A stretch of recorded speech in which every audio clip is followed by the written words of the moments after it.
Hello friends, അഗലി latest review.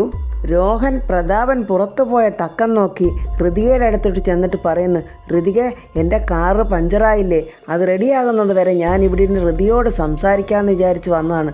രോഹനെ കാണുന്നത് തന്നെ വെറുപ്പാണ്, പിന്നെ അവനോടൊപ്പം ഇരുന്ന് സംസാരിക്കാനോ? ഇവന് വേറെ ജോലിയൊന്നുമില്ലേ? ഋതിക പറയുക, അയ്യോ എനിക്ക് അത്യാവശ്യമായിട്ട് റൂമിൽ പോയേ, ഇനി തുടർന്ന് പഠിക്കാനായിട്ട് ഏത് കോഴ്സാണ് നല്ലതെന്ന് നോക്കാൻ പോവുമായിരുന്നു. രോഹനെ ഒഴിവാക്കാൻ വേണ്ടിയാണ് ഋതിക അങ്ങനെ പറഞ്ഞതെന്ന് മനസ്സിലാക്കിയിട്ട് പോലും അത് മനസ്സിലാക്കാത്ത മണ്ടൻ ഋതിയോട് ചോദിക്കുന്നത്, അല്ല ഋതിക ഏത് കോഴ്സാണ് എടുത്തത്, ഞാൻ കൂടി ഹെൽപ്പ് ചെയ്യാം. ഇനി ഏത് കോഴ്സ് പഠിച്ചാലാ നല്ലതെന്ന് നമുക്ക് രണ്ടുപേർ കൂടെ ചേർന്ന് പ്ലാൻ ചെയ്യാം. ദൈവമേ, പല മാരണങ്ങളെയും കണ്ടിട്ടുണ്ട്, പക്ഷെ ഇതുപോലൊരു മാരണം എൻ്റെ തലയിലോട്ട് വന്ന് ചേർന്നല്ലോ. ഋതിക പറയുക, കുഴപ്പമില്ല രോഹൻ, ഞാൻ പ്ലാൻ ചെയ്തോളാം, അതിന് രോഹൻ ബുദ്ധിമുട്ടണമെന്നില്ല. അവൻ എന്തുദ്ദേശിച്ച് വന്നോ അത് സാധിക്കാതെ അവൻ പോകുന്ന യാതൊരു ലക്ഷണമില്ല. രോഹൻ പറയുക, എന്താ ഋതിക എന്നെ ഒരു അന്യനെ പോലെ കാണുന്നത്? താൻ ഇരിക്കുക, നമുക്ക് സംസാരിക്കാം. താൻ ഇനി ഇവിടെ ഇരുന്ന് എന്നോട് കുറച്ചു നേരം സംസാരിക്കുന്നതിന് ഇനി ഞാൻ ആരുടെ അനുവാദം വാങ്ങിക്കണം? വർമ്മ അങ്കിളിനോട് വാങ്ങിച്ചാൽ മതിയോ? ഞാൻ ഇപ്പം തന്നെ അങ്കിളിനെ വിളിക്കാം. അവൻ്റെ ആ ഇളിഞ്ഞ സംസാരം കേട്ടിട്ട് വേണ്ട രോഹൻ, അച്ഛനെ വിളിക്കേണ്ട കാര്യമൊന്നുമില്ല. രോഹൻ ഇപ്പോൾ എന്താ വേണ്ടത്? ഞാനിവിടെ ഇരിക്കണം, അത്രയല്ല വേണ്ടൂ. യാതൊരു ഔചിത്യബോധവും ഇല്ലാത്ത നാണം കെട്ടവൻ എന്ത് പറഞ്ഞാലും മനസ്സിലാകാത്ത പോലെ അഭിനയിക്കുവാണല്ലോ. ഋതിക ഏത് കോഴ്സാണ് പഠിച്ചത്? ഞാൻ BSc ഫിസിക്സ്. ഓ, ഫിസിക്സ് ആയിരുന്നോ? ഫിസിക്സ് പഠിച്ചവർക്ക് തുടർന്ന് പഠിക്കാനുള്ള കോഴ്സ് എന്ന് വെച്ചാൽ? അല്ലെങ്കിൽ ഋതികെ, നമ്മൾ എന്തിനാ അതിനെക്കുറിച്ചൊക്കെ സംസാരിക്കുന്നത്? നമുക്ക് നമ്മുടെ ഫ്യൂച്ചറെ കുറിച്ച് സംസാരിച്ചാൽ പോരെ? ഋതികയാണെങ്കിൽ ചാണകത്തിൽ ചവിട്ടിയതുപോലെ മുഖവും വെച്ചോണ്ട് ഇങ്ങനെ അവനെ നോക്കുവാണ്. ഋതികയ്ക്കറിയാലോ, ഞാനൊരു എഞ്ചിനീയറാണ്. എൻ്റെ ഏറ്റവും വലിയ ആഗ്രഹം എന്താണെന്ന് ഋതികയ്ക്കറിയാവോ? നിനക്ക് എന്താഗ്രഹം ഉണ്ടായാലും എനിക്കെന്താടാ പുല്ലേ എന്നുള്ള ഭാവത്തിൽ ഋതിക ഇങ്ങനെ അവനെ നോക്കുവാണ്. രോഹൻ അവൻ്റെ കത്തിയടി തുടരുവാണ്. യുണൈറ്റഡ് സ്റ്റേറ്റ് ഓഫ് അമേരിക്ക, അമേരിക്കയിൽ എൻ്റെ കമ്പനിയുടെ ഒരു ബ്രാഞ്ച് തുടങ്ങണം, എന്നിട്ട് അവിടെ സെറ്റിൽഡ് ആകണം. വെറുതെ അങ്ങനെ അമേരിക്കയിൽ എവിടെങ്കിലും സെറ്റിൽഡ് ആകണമെന്നല്ല, ന്യൂയോർക്ക് സിറ്റിയിൽ തന്നെ സെറ്റിൽഡ് ആകണം. അതും ആ നഗരത്തിൻ്റെ ഹൃദയഭാഗത്ത് തന്നെ ഒരു പടുകൂറ്റൻ ബംഗ്ലാവ് തന്നെ പണിയണം. ഞാൻ പറഞ്ഞല്ലോ ഞാനൊരു എഞ്ചിനീയർ ആണെന്ന്, അപ്പോൾ എൻ്റെ കൺസെപ്റ്റ് അനുസരിച്ചായിരിക്കും അവിടെ പണിയുന്നത്. അത് ആ നഗരത്തിൽ തന്നെ ഏറ്റവും മികച്ച കെട്ടിടവുമായിരിക്കും. പട്ടി ചന്തയ്ക്ക് പോയതുപോലെ ഋതിക അതൊന്നും കേൾക്കാതെ അങ്ങനെ ഇരിക്കുവാണ്. പറയടാ, നീ അങ്ങനെ പറഞ്ഞോണ്ടിരിക്കടാ, നീ എന്ത് വേണേലും പറഞ്ഞോ, എൻ്റെ ചെവിയിൽ ഞാനിതൊന്നും കേൾക്കാൻ പോകുന്നില്ല. നിനക്കറിയാവോടാ മരമണ്ട, നീ ഈ പണവും നിൻ്റെ പ്രതാപവും ഒക്കെ കാണിച്ചാലൊന്നും ഈ ഋതിക അതിനകത്തൊന്നും വീഴുന്നോളോ മയങ്ങുന്നോളോ അല്ല. ഒരു ഗതിയും പരഗതിയില്ലാത്ത എൻ്റെ രാജീവിനെയാണ് ഞാൻ സ്നേഹിച്ചതെന്ന് മനസ്സിലാക്കിയിട്ടും നിൻ്റെ തലമണ്ടയിൽ കയറുന്നില്ലല്ലോടാ ഞാൻ ഈ പണത്തിനെയും പ്രതാപത്തെയും ഒന്നും ആഗ്രഹിക്കുന്നില്ലെന്ന്. അത് വല്ലതും നിൻ്റെ മരമണ്ടയിൽ കയറുന്നോടാ മരമണ്ട എന്നൊക്കെ ചിന്തിച്ചുകൊണ്ട് ഋതിക അങ്ങനെ ഇരിക്കുവാണ്. രോഹൻ അങ്ങനെ അവൻ്റെ മോഹന സ്വപ്നങ്ങൾ ഓരോന്നും പറയുവാണ്. അവിടെ എൻ്റെ ഋതികയും നമ്മുടെ മക്കളും മാത്രം, അവിടെ വേറെ ആരും വേണ്ട. ആ ബംഗ്ലാവ് അങ്ങനെ പണിഞ്ഞു കഴിയുമ്പോൾ എൻ്റെ കമ്പനിക്ക് പിന്നെ ഓർഡറുകളുടെ ഒരു കുത്തൊഴുക്ക് തന്നെ ആയിരിക്കും. അങ്ങനെ ഒരു വർഷത്തിനുള്ളിൽ US ടോപ്പ് മോസ്റ്റ് കമ്പനികളിൽ എൻ്റെ ഒരു കമ്പനി ഉണ്ടായിരിക്കും. ഒരു പ്രതികരണവും ഇല്ലാതെ ഒരു ജീവശവം പോലെ എങ്ങോട്ടോ നോക്കിയിരിക്കുന്ന ഋതിയെ നോക്കിയിട്ടവൻ പറയുക, ഋതിക വിചാരിക്കുന്നുണ്ടാവും എന്തൊരു തള്ള ഇവൻ തള്ളുന്നതെന്ന്. ഞാൻ അങ്ങനെയൊന്നും വിചാരിച്ചിട്ടില്ല രോഹൻ, എനിക്കറിയാം എൻ്റെ മനസ്സ് വേദനിപ്പിക്കേണ്ടെന്ന് കരുതി ഋതിക അങ്ങനെ പറയത്തുള്ളെന്ന്. ഋതിക ഇങ്ങനെ എന്നോട് എപ്പോഴൊക്കെ പെരുമാറിയാലും എനിക്കറിയാം ഋതികയുടെ മനസ്സിൻ്റെ ഉള്ളിൽ എന്നോട് സ്നേഹമാണെന്ന്. ഋതിക, ഞാനീ സംസാരിച്ചതൊക്കെ വെറും തള്ളല്ല, അതിനുള്ള ഫണ്ടൊക്കെ ഞാൻ കണ്ടുവച്ചിട്ടുണ്ട്. അതൊക്കെ ഒന്ന് എക്സിക്യൂട്ട് ചെയ്ത് വെച്ചാൽ മതി. പിന്നെ ഒരാഗ്രഹമുള്ളത് ഒരു കാറ്, ഈ ലോകത്തിൽ തന്നെ മോസ്റ്റ് വാല്യുബിളായ ഒരു കാറ്.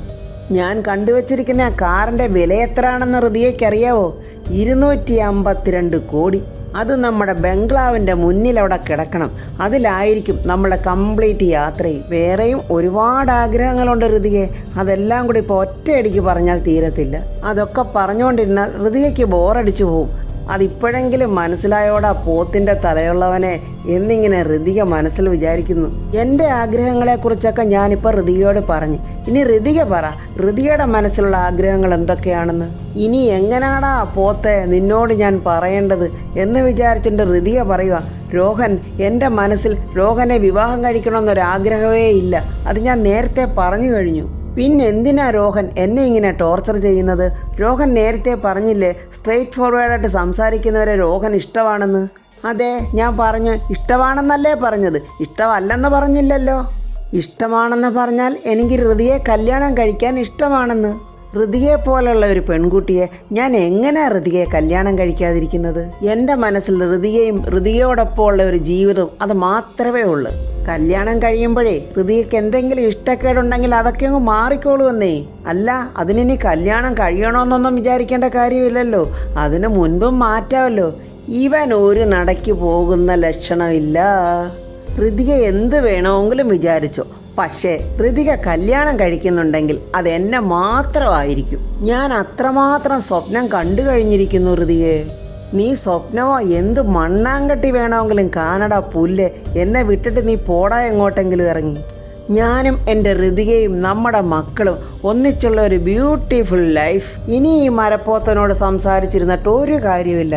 ഇവിടെ എഴുന്നേറ്റ് പോകുന്നത് തന്നെ നല്ലത്. രോഹൻ, ഞാൻ എന്നാലും മുറിയിലോട്ട് പോകട്ടെ, എനിക്ക് കുറച്ച് വർക്ക് ചെയ്യാനുണ്ട്. അതിനെന്താ ഋതിക, ഞാൻ കൂടെ വരാം. ഋതികയുടെ വർക്കിന് ഞാൻ കൂടെ ഹെൽപ്പ് ചെയ്തു തരാം.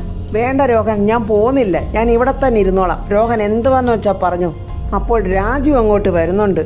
കൊത്തിപ്പറിക്കുന്ന കഴുകൻ കണ്ണുമായിട്ട് രോഹൻ ഋതിയെ ഇങ്ങനെ നോക്കി വെള്ളം വിഴുങ്ങുന്നതാണ് രാജു കാണുന്നത്. രാജുവിനെ കണ്ടതും ഋതികയ്ക്കുണ്ടായ ഒരു സന്തോഷം അത് പറയാൻ വയ്യ. രാജു, വാ ഇവിടെ ഇരിക്ക്. വേണ്ട മേഡം, ഞാനിവിടെ നിന്നോളാം. രോഹനാണെങ്കിൽ രാജുവിനെ കണ്ടതും ചെന്നിയായം തിന്ന പോലെ മുഖവാട്ടിങ്ങനെ ഇരിക്കുന്നു. പരമദ്രോഹി, സ്വർഗത്തിലെ കട്ടുറുമ്പ് പോലെ അവന് വരാൻ കണ്ട ഒരു നേരവേ എന്നുള്ള നോട്ടമാണ് രാജുവിനെ. രോഹനെ ഇൻസൾട്ട് ചെയ്യാൻ വേണ്ടി ഋതിക രാജുവിനോട് ചോദിക്കുന്നു, രാജു, ഞാനിനി ഏത് കോഴ്സ് ചെയ്താലാ എൻ്റെ കരിയറിന് നല്ലതുണ്ടാകത്തുള്ളൂ? രോഹനിരുന്ന് പല്ല് കടിക്കുന്നു. ഇത്രയും നേരം ഞാൻ ഇവളോട് ഓരോന്ന് ചോദിച്ചിട്ടും അവൾ കണ്ടോ രാജുവിനെ കണ്ടപ്പോൾ അവളുടെ ആഗ്രഹവും സംശയമൊക്കെ ചോദിക്കുന്നു. അവളെ കല്യാണം കഴിക്കാൻ പോകുന്നത് ഞാനാ. എന്നോട് അവൾക്ക് ഒരു സംശയവും ചോദിക്കാനില്ല. ദീപക്കും അവൻ്റെ ഫ്രണ്ടും കൂടെ പ്രതാപവർമ്മ പോയ കാറിനെ നോക്കി ഇങ്ങനെ പോവാണ്. എടാ ദീപക്കെ, ശരിക്കും എന്താടാ പറ്റിയത്? എടാ, ഞാൻ അവൻ്റെ കാറിലാടാ അത് വെച്ചത്. പിന്നെ എങ്ങനെ അമ്മാവൻ്റെ കാറിൽ വന്നതെന്നാടാ എനിക്ക് അറിയാൻ വയ്യാത്തത്. ഞാൻ അമ്മാവനെ ഒന്ന് വിളിക്കട്ടെ, എന്തെങ്കിലും പറഞ്ഞാൽ കാറൊന്ന് തടഞ്ഞു നിർത്താൻ പറ്റുമോ നോക്കട്ടെ എന്നും പറഞ്ഞ് ദീപക്ക് വിളിക്കുവാണ്. ആ സമയത്തൊക്കെ പ്രതാപൻ മറ്റൊരു കോളിൽ സംസാരിച്ചുകൊണ്ടിരിക്കുവാണ്. ദീപക്ക് വീണ്ടും വീണ്ടും പ്രതാപനെ വിളിക്കാൻ ശ്രമിക്കുന്നുണ്ട്. പക്ഷേ പ്രതാപൻ അപ്പോഴെല്ലാം ഫോണിൽ സംസാരിച്ചുകൊണ്ടിരിക്കുവാണ്. പെട്ടെന്ന് പ്രതാപൻ്റെ കാറ് പോലീസുകാർ തടയുവാണ്. പ്രതാപനോട് ആ ഉദ്യോഗസ്ഥൻ പറയുന്നു, സാർ, ഞാൻ അശോകൻ, ആൻറ്റി നർക്കോട്ടിക് സ്പെഷ്യൽ വിങ്സിലെ ഒരു ഉദ്യോഗസ്ഥനാണ്. സാറിൻ്റെ വണ്ടിയിൽ മയക്കുമരുന്ന് കടത്തുന്നു എന്നൊരു ഇൻഫർമേഷൻ ഉണ്ടായിരുന്നു. മയക്കുമരുന്നോ? എൻ്റെ വണ്ടിയിലോ?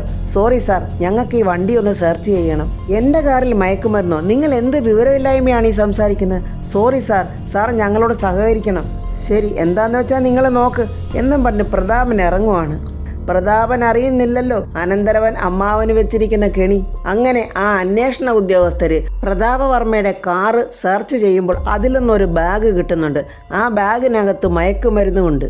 അപ്പോഴേക്കും ദീപക്കും അവൻ്റെ ഫ്രണ്ടും കൂടി ഇങ്ങനെ വരുന്നുണ്ട്.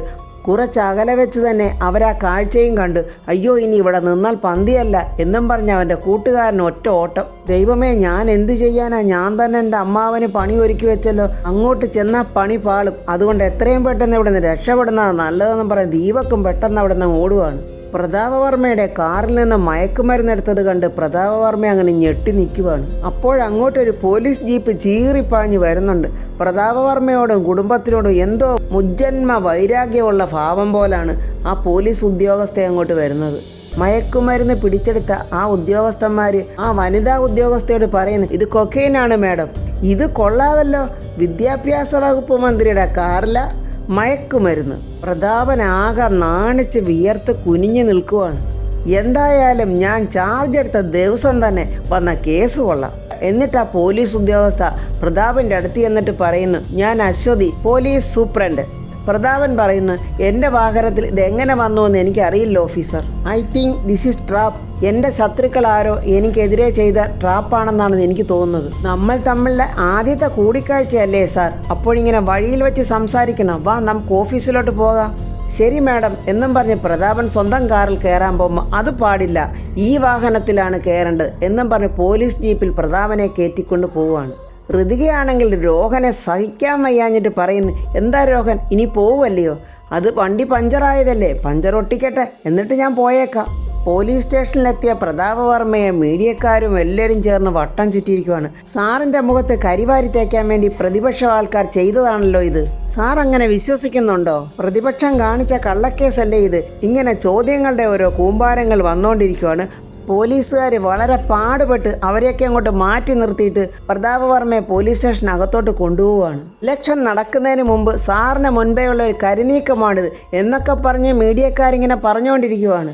ഇതൊന്നും അറിയാതെ ഋതിക ഇങ്ങനെ രോഹൻ്റെ കത്തി കേട്ട് സഹിക്കാൻ വയ്യാതെ പെട്ടെന്ന് TV ഓൺ ചെയ്യുവാണ്. ബ്രേക്കിംഗ് ന്യൂസാണ് ഓടിക്കൊണ്ടിരിക്കുന്നത്. പോലീസും നർക്കോട്ടിക്കും ചേർന്ന് നടത്തിയ സംയുക്ത പരിശോധനയിൽ മന്ത്രി പ്രതാപവർമ്മ അറസ്റ്റിൽ. ലക്ഷങ്ങൾ വില വരുന്ന മയക്കുമരുന്നാണ് പ്രതാപവർമ്മയിൽ നിന്നും പിടിച്ചെടുത്തിട്ടുള്ളത്. TV-യിൽ പ്രതാപനെയും TV ചാനലുകാരും മീഡിയക്കാരും പോലീസുകാരും എല്ലാം ഇങ്ങനെ നിറഞ്ഞു നിൽക്കുകയാണ്.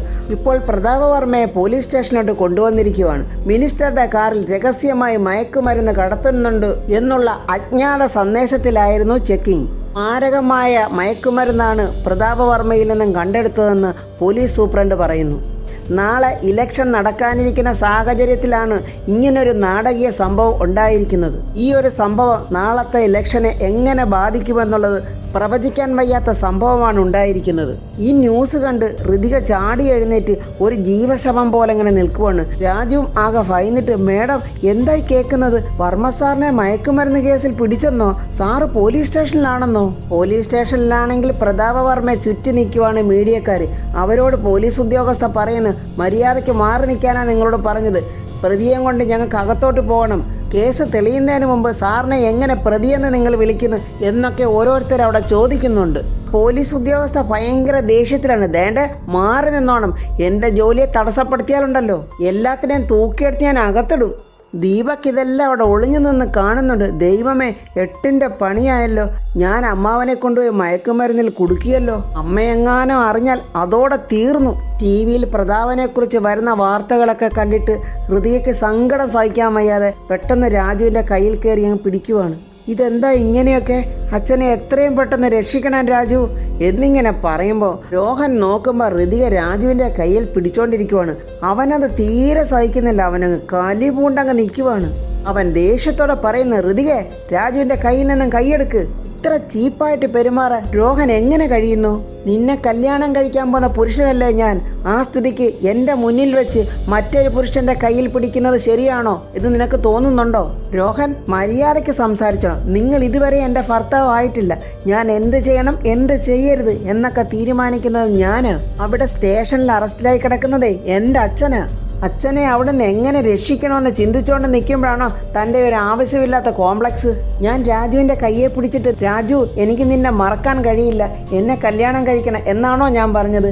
എൻ്റെ അച്ഛനെ രക്ഷിക്കണമെന്നല്ലേ പറഞ്ഞത്? അതുപോലും കണ്ടാൽ മനസ്സിലാകാൻ വയ്യാത്ത തന്നെ എന്തു പറഞ്ഞാണ് ഞാൻ വിളിക്കേണ്ടത്?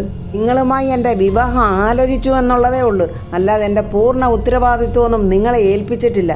രോഹൻ വിചാരിച്ചില്ല രാജുവിൻ്റെ മുമ്പിൽ വെച്ച് ഇത്രയും ഇൻസൾട്ട് ചെയ്യുമെന്ന് ഋതിക. അയ്യോ ഋതികെ, ഞാൻ അങ്ങനെയൊന്നും ഉദ്ദേശിച്ചല്ല പറഞ്ഞത് എന്നൊക്കെ പറഞ്ഞ് ആ സിറ്റുവേഷനിൽ അവൻ അവിടെ നിന്ന് പരുങ്ങുന്നുണ്ട്. നമ്മളിനി പരസ്പരം അങ്ങോട്ടും ഇങ്ങോട്ടും കുറ്റപ്പെടുത്താതെ പെട്ടെന്ന് അങ്കിളിനെ രക്ഷിക്കാൻ എന്താണെന്ന് നമുക്കിനി ആലോചിക്കാം.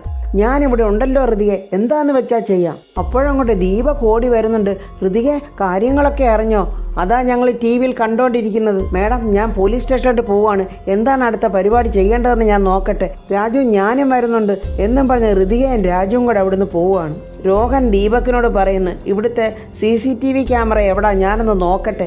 അത് കേട്ടപ്പോൾ ദീപക് അങ്ങ് ഞെട്ടിപ്പോയി. രോഹൻ ആ CCTV ക്യാമറ ചെക്ക് ചെയ്യുമ്പോൾ ആരോ ഒരാൾ കറുത്ത ഡ്രസ്സ് ഇട്ടിട്ട് വന്ന് പ്രതാപവർമ്മയുടെ കാറിലോട്ട് ബാഗ് വെക്കുന്നത് കാണുന്നുണ്ട്. അപ്പോൾ ഫ്രണ്ട്സ്, അതാരാണ് എന്താണെന്നുള്ളതൊക്കെ പുറകെ പോലീസുകാർ കണ്ടുപിടിക്കും. പ്രതാപവർമ്മയുടെ നിരപരാധിത്വം തെളിയുമെന്ന് പ്രതീക്ഷിച്ചുകൊണ്ട് നമുക്ക് അടുത്ത വീഡിയോയിൽ കാണാം.